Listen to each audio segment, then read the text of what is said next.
Sandali na po. Ang primary issue po rito, yung walang truckload ng bunker oil. Ha? Imagine mo yan.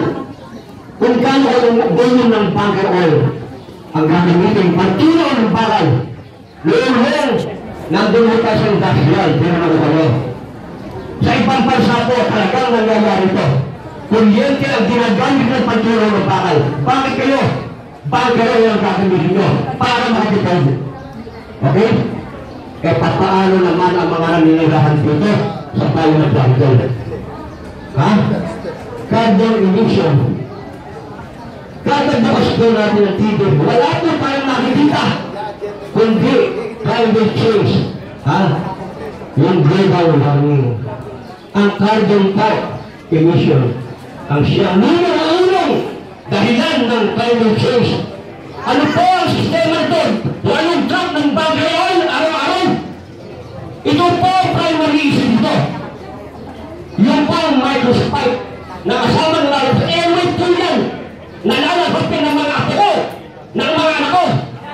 Karapat natin po ba nangyari ito? Hindi! Tatanungin ko ang mga kapatid ko. Papayag pa kayo sa ganito sistema?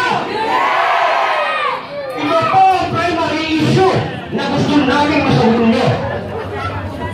Wala po kami pakialam kung sa industria po kayo magpakal na bumbuhay. Pero gawin kung ano yung procedure, ito po ang talagang primary issue dito. Maraming salamat po.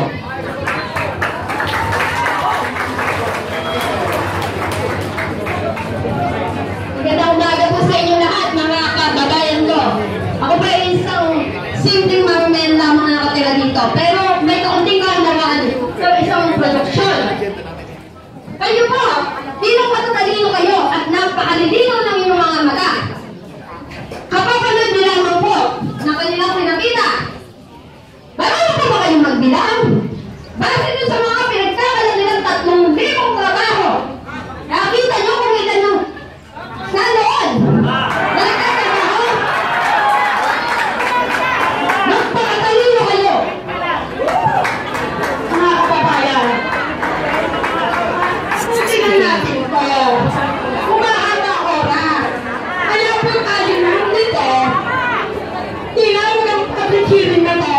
Dahil sa application for development plan nitong Philippine Steel ng Steel Asia na nanay nila. Kung mahaba oras, kapusin na natin to mga ginawang kunsihan at kunsihala ng bayan. Manindigan po kayo ngayon sa oras nito. Eh patapusin, kung kayo hinahalan namin. Eh makukulit pala kayo eh.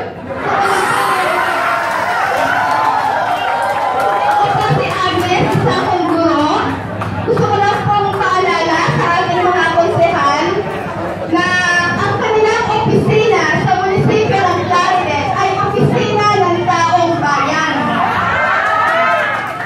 Nang isulat po natin ang kanilang mga pangalan sa balota, ang ibig sabihin ay in-appoint natin sila bilang taga-silbi ng bayan.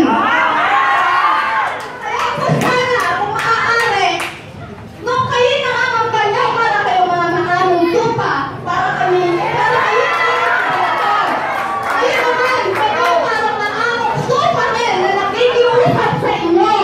Nakalang namin ang Philippine Steel. Una-una itong paaralan na to, 200 meters lang ang dayo sa isa kayong Philippine Steel. Hindi ba kayo naaawa sa mga bakang nag-aaral dito? Okay, mga kasama, doon po sa programa natin, pagkalan ng presentation nila, meron pong portion ng paglilinaw. Siguro, bilang mga bilang magkagalang ng mga mamamayan, pahinuto na natin sila makatuloy. And then doon sa paglilinaw, muli natin sabihin yung ating mga ideya sa mga reklamo. Eh, pwede po bang yung pagtuloy nila, pinasyo na po sa developmental plan? Kasi napakadami na, hindi nga po namin na, hindi ba naiintindihan niyo yung proseso? Naiintindihan niyo yung ano sabi? Hindi ang importante, ano yung mga plano nila para sa pagtayo nila dito? Okay, muna, time out. Okay, Meron po yung paglilinaw. Tapusin lang muna natin. Ipakita natin na tayo yung mga sibilisadong tao.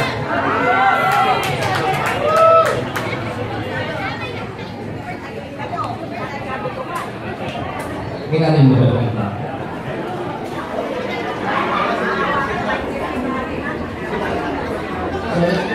Nandito yung site sa ano, natin sa estate.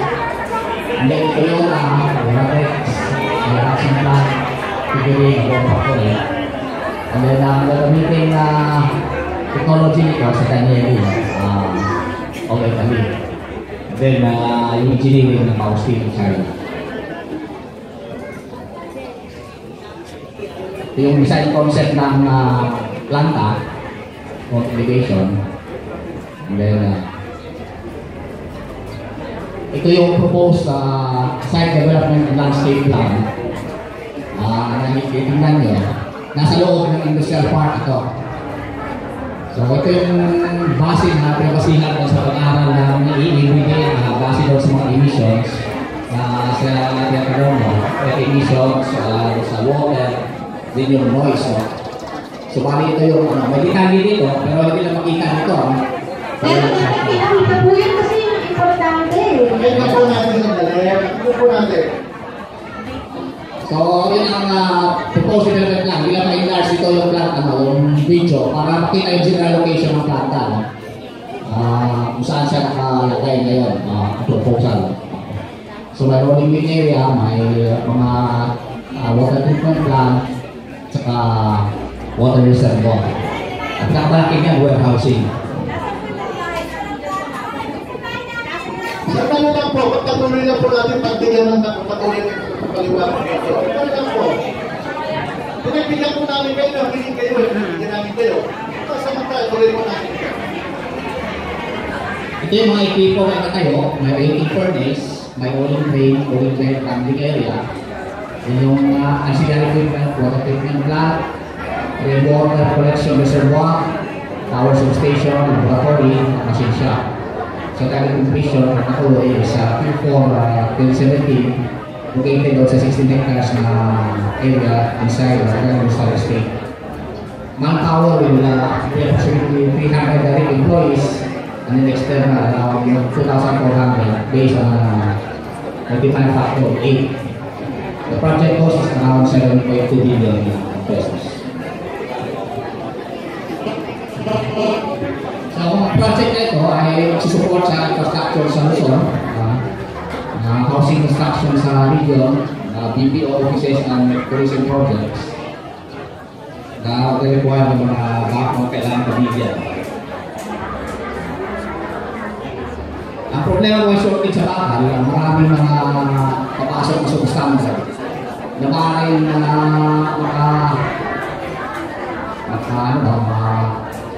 malagay sa mga struktura at makapitahan kung may gaya sa atin na may fake prone tayo dahil sa nangyari doon sa Cebu sa Bohol. So, essentially yung project ito to protect the consumers from substandard products. Ang importante.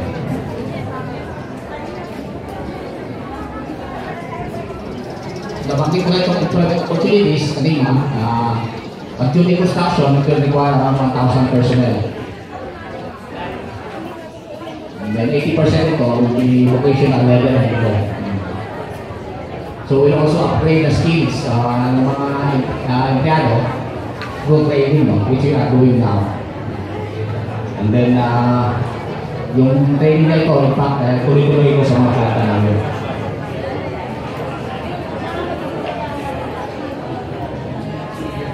Ito yung mga possible businesses na makabenefit sa project: tracking, food and beverage, hardware supplies, transportation, vehicle, repair contractor, machining, plumbing services, at iba pa. In terms of taxes, State Asia is the 5th largest import taxpayer. The project na ito ay matatagdag sa value-added tax revenue sa municipal revenue. At ang mga ibang businesses ng pag-generate nito, provide additional income sa municipalidad. So ito yung mga partnership namin sa community na nabanggit na sa video, medical mission, civil cleaning, community cleanup, tree planting, feeding program, support sa school facilities, educational goals sa college students, and local government.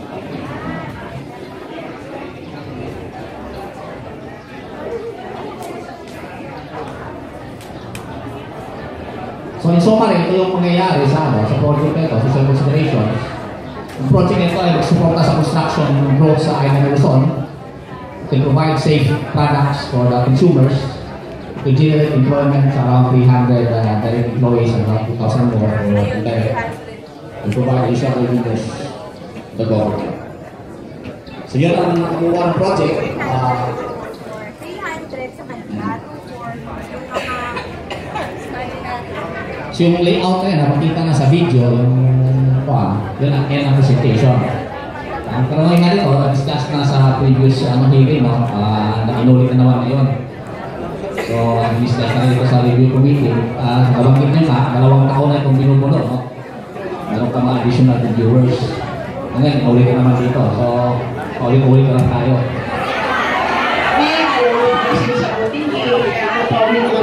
Yung 51 issues nilist namin, hanggang ngayon walang sagot. Ano yun? Pangulo, ito po, yung mga katanungan po nila. Ito po, ito pinag-sita na po, Pangulo eh. Lahat ng sinanong ninyo, na sinabi ninyo, 52. Ano, magkakaroon po ng kasagutan yan, ipopol ito isabit sa amin. Pwede po bang magkaroon ng public hearing? Ansel? Ansel? Pwede po bang humiling kami? Ano daw ang sabi? Sasabit na naman natin. Pwede po bang iharap sa isang public hearing? Yung 50 Hindi na po gagawin natin. So, Sasabit po sa amin. Matagal na tayo nagsabit na. Saan pa tayo magsasabit? Bigyan sumakot sa kanila. hindi, ang hinihiling mo namin, hinihiling mo namin, para totoo po yung public hearing natin. Pagka kung sinagot nila yung 51 issues, pwede nyo bang pagbigay sila na mag-appeal sa isang public hearing na tulad nito para maliwanagan lahat ng mga tao nandito.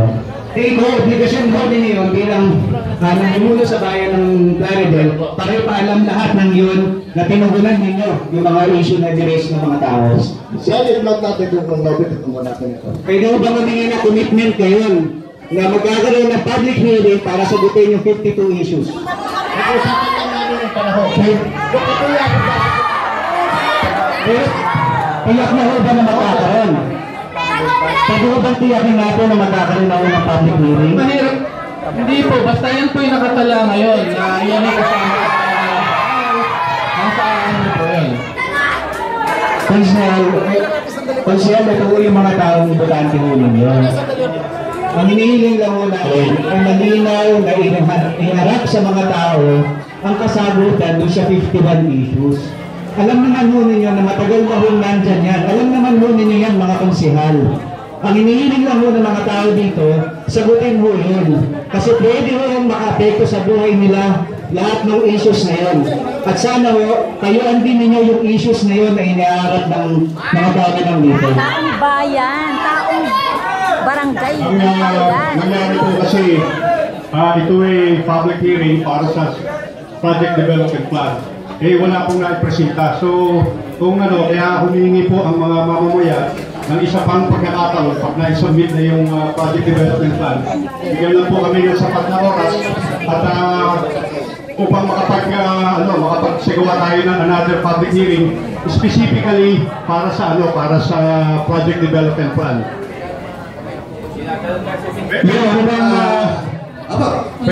Pwede po bang mapakinggan yung yung mga konsehal natin kung ano po ang gagawin sa aming kahilingan. Paano nakapila? Pilan natin. Isinan po lahat yung mga magiging basis po ng kanila yun. Kung ano yung kanilang reason. Mawalang na po kasi ang chair ng Committee on Land Use na nagpupunta nito, narito naman po. Pwede po bang mapakinggan natin ang kanyang Sila ang boss. kung ano yung sagot niya dun sa tanong ng mga mamamayan. Yes, sila po. Another public hearing.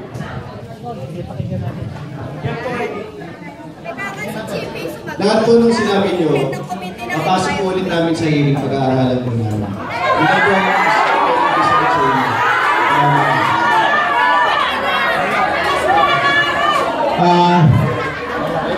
Yung gusto ko lang pong linawin na tayo napunta rito para sa hearing ng Project Development Plan.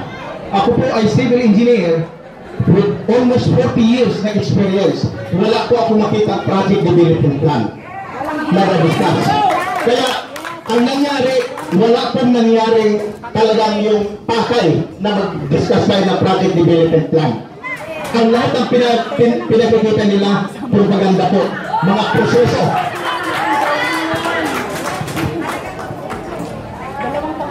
Very well said. Magandang tanghali po sa lahat. Umiinit. Pwede po bang isama nyo ang isang last point? Top 52 points na po ito. Robert, pwede po bang tayo parang kausap ko? Kasi Chairman. Kayo po kausap ko, mga konsyal. Ito po, ang dinilistas ko ngayon ay hindi na tungkol sa plan, kundi po sa ugali. Yes. Di po ba, pagka kayo ay pupunta sa isang lugar, nanliligaw kayo. Ngayon po, 2 taon na silang nanliligaw sa amin. Hindi po ba, ang dapat na ugali ay nararapat? Meaning, walang below the belt. Ngayon po, sasabihin ko sa inyo, ang below the belt, yung ating nanunuyo. Ang aming pong ECC expert, na swerte naman meron kami, ay pinailan nila ng libel. Tapos, binigyan nila ng warrant of arrest ng weekend para hindi makapag-bail. Yan po ba ay trabaho ng isang nanunuyo? Yan po ba ay tama? Kung kayo po ang kapitbahay ng isang mayaman na mabait, hindi po ba okay lang sa inyo? Pero kung kayo po ay kapitbahay ng isang bully, ano po ang maramdaman ninyo? Kayo po sumagot.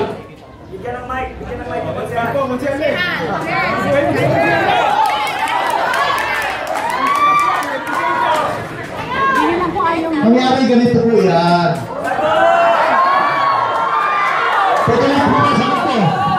Bakit tayo nagkakampitihan ng ganyan eh? Ito po ang proseso nito. Kasi kami mula pa lamang po ng aming pag-umpisa tungkol po sa pinag-uusapan natin. Ito po ay i-agenda namin. I-agenda po namin ito eh. Sa aming sesyon. Hindi po tayo upang magbalitaktakan ganito. Hindi po tayo magkakaintindihan. Kaya sabi ko nga po sa inyo kanina, Pangulo, kung maaari, isubmit ninyo sa amin lahat ng katanungan, lahat ng hinahanap natin. Kailangan po formal namin, pa-formal po natin. Salamat po sa sagot ninyo. Ito po ay pangalawang tanong tungkol sa ugali ng kapitbahay ninyo na nanliligaw sa inyo. Nagpalabas po ng dyaryo, sinasabi dito kung ano-ano kasinungalingan. Yan po ba ay tama? Kung may pera, gagamit ng below the belt, dapat po makatao naman ang labanan. Hindi po tama yung nag-i-issue ng dyaryo. Tanong po yung sa kanila kung sino nag-issue niyan. Pakita niyo po yung... Pakita po niyo, tingnan po niyo kung hindi nyo alam. Bakit po po siguro? Yung daw po nakaitim na yung nag-i-issue niyan. Sandali po. Sandali po tayo. Sandali po. Ganito po. Magkakamdang po kayo sasabihin ko eh.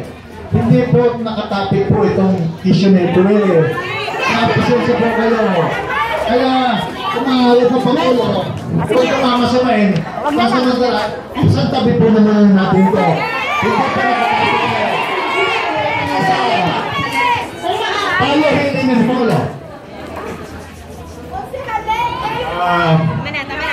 Hindi po pwedeng iniwalay. Iwalay ang kapitbahay. Hindi pwedeng ihiwalay. Ang credibility po namin ang nakataya. So, ang pinapalabas doon sa lisensyado, hindi kami dapat pakinggan sapagkat kami lang po ay binabayaran ng kalaban na Steel Asia na kumpanya. Wala kami. So, kinanilitin po ito. Personal ito na desisyon ng mga tao.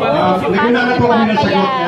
Gusto namin manggaling sa Steel Asia. Katanungan, kami ba talaga ay nasa payroll ng kalaban nilang hindi namin kilalang kumpanya? Wala pong inilabas nila. Grabe, we don't have any. Yung po bang sinasabi nilang maraming lugar ay hindi namin kayang kinita nung nakalipas na 40 taon? Ang isa pong tinatanong nila, saan nang gagaling yung kinagastos ng kadamay para isustina yung nakalipas na 2 taon? So, siguro, 1+1, iniisip nila na kasi kinukwento namin na kung ganun katindi pag-aaral na gagawin, ang isang kontraktor po, kung kukunin ng Steel Asia, ay hihingi sa kanila ng mga 5 milyon sa 1 taon. 2 taon na po kami. So, sobra na sa, kung kayo tayo, sobra na sa 10 milyon. Kaya sila, nag-iisip na kami tumatanggap ng bayad.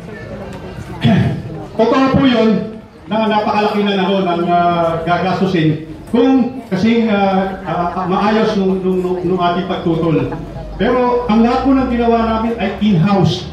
No? Ibig sabihin, yung mga eksperto sa loob ng ating samahan.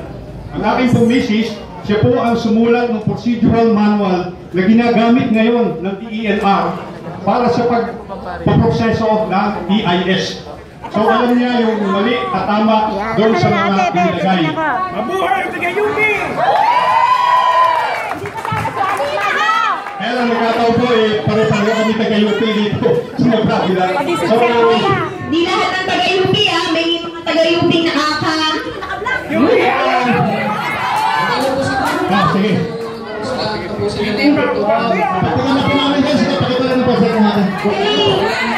Kay Consul GP po sana.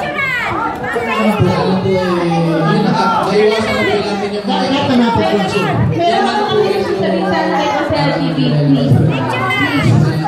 Please.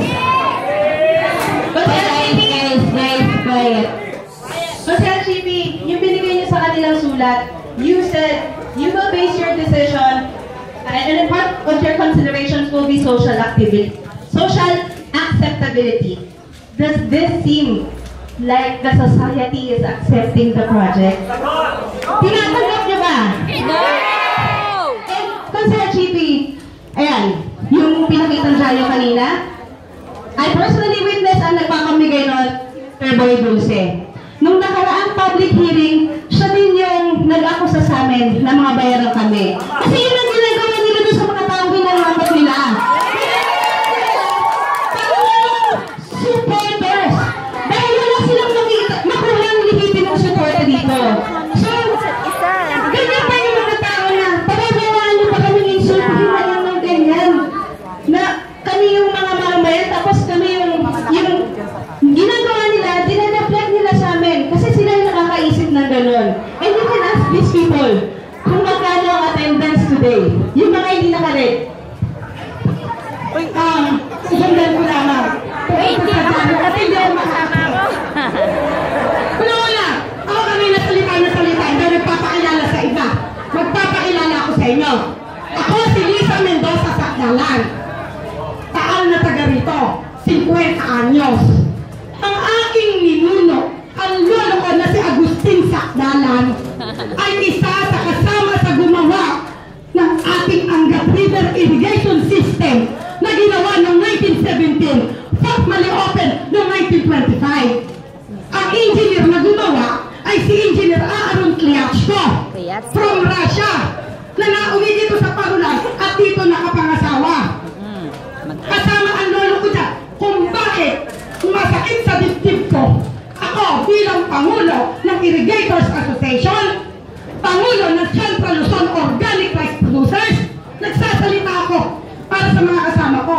Dahil sinasabi kami bayaran, kami hakot. Paano kami magiging hakot? Eh, taga-rito kami. Amin namin taga-rito. Sandali ng sek. Nandito, nag-aral. Nagsimula kami dito, pinagmamalaki ko na napakagaling ng pagtuturo at pagpapalaki sa amin ng paaralan ito. Umabot kami sa kolehiyo. Ako bilang, hindi ko pinagyayabang ito, hindi man ako kumakandidato. Nagtapos ako sa Central Escolar University ng College of Commerce, major in accounting. Outstanding alumna ako ng Central Escolar University in the field of community development. Agri-achiever ako noong 2006. Kaya ko sinasabi yan. Kasi, para ipantindi sa inyo, sa mga grupo namin, we have different fields of expertise. Yes. Hindi namin kailangang bayaran milyon para makagawa ng mga ganito. We have connections. Nag-aaral kami. Marami kami kilalang tao. Hindi kami gagastos ng kagaya ninyo. Kaya lahat ng akusasyon ninyo, sadyang na yan para sabihin ko sa iyo, nagkamali kayo ng kinatukan ninyo. Maraming maraming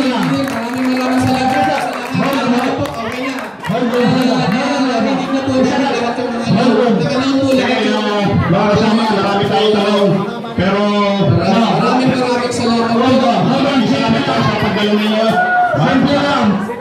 Simple lang ang gusto kong ganito. Konsehal, wala pa po kayong commitment. Sandali lang. Sa palagay ko,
magalang na pumunta dito dahil sa imbitasyon. Sana naman po ay pinagpakitaan nyo kami ng respeto rin po. Huwag niyo po sana kami talikuran ng ganun-ganun namin. Kayo po ay nandito pa rin sa Parulan. Dito po kami pinanganak. Dito po kami. Ito po yung lugar namin. Sana naman po ay respetuhin nyo kami. Tinalikuran nyo na lang po kami ng basta-basta. Magkatanali po. Sa oras po na ito, legal po namin sinasara na, pinatapos na. Ang papupuin ngayon, ayun sa oras pala. na ito at sa araw na ito.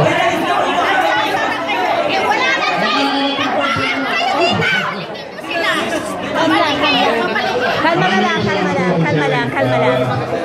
Hayaan mo siya. Kaya nating pwedeng sabihin yung ginawa nila? Ay, naman natin yung ating damdamin doon sa proyekto at nakita na ang taga-DTI at saka ng Still Asia yung position natin tungkol doon sa proyekto. So, nang matuloy po tayo, naging mataas yung temperature natin kanina. Yan ba? Hindi na siya ba? As far as we are concerned, wala pong nangyari public hearing kasi wala naman na ipresentang project development plan. Maraming salamat po.